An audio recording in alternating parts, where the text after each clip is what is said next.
తెలంగాణ రాష్ట్ర సమితికి బీఆర్ఎస్ అని పేరు పెట్టినప్పటి నుంచి కలిసి రాలేదు, అచ్చి రాలేదు.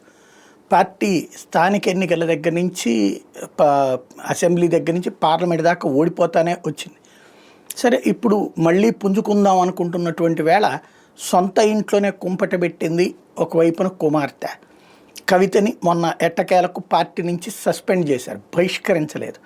అయితే ఆమె చేసిన వ్యాఖ్యలు మాత్రం జనంలోకి బాగా వెళ్ళిపోయినాయి. అందులో ఒకటి, అవినీతి జరిగిందని, ఆ అవినీతికి హరీష్ రావు, సంతోష్ రావు కారణం అని ఆమె చెప్పినా, వాళ్ళిద్దరూ తిన్నారు అంటే వాళ్ళిద్దరూ 10 రూపాయలు తినగలుగుతారు కానీ 100 రూపాయలు తినలేరు.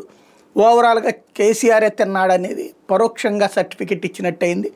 ఆయన భుజాన వేసుకుని తన అన్నని కూడా తక్కువ విమర్శించి భావనీను మరొక అన్న అయినటువంటి సంతోష్ని విమర్శించడం ద్వారా తను వేసినటువంటి ఎత్తుగడ చివరికి బూమరాంగ్ అయి ఓవరాల్గా బీఆర్ఎస్కి జుట్టుకుంది. అటు కవిత ఆ తర్వాత సైలెంట్ అయింది. రెండో పక్కన వచ్చేటప్పటికి కేసీఆర్ ఇప్పుడు దీన్ని ఎలా పరిష్కరించాలో అర్థం కాక తలబట్టుకుంటున్నాడు.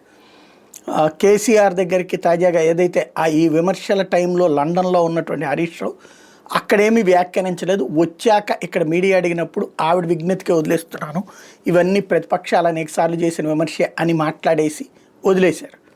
ఆ పైన ఇవాళ ఫామ్ హౌస్కి వెళ్ళారు. కేసీఆర్తో పాటు కేటీఆర్ కూడా అదే ఫామ్ హౌస్లోనే ఉన్నారు. అక్కడే హరీష్ రావుతో పాటుగా మరికొంతమంది సీనియర్ నాయకులతో భేటీ అయినటువంటి కేసీఆర్ ఏం చెప్పారు, ఏం సందేశం ఇచ్చారు అన్నదే తేలాల్సి ఉంది.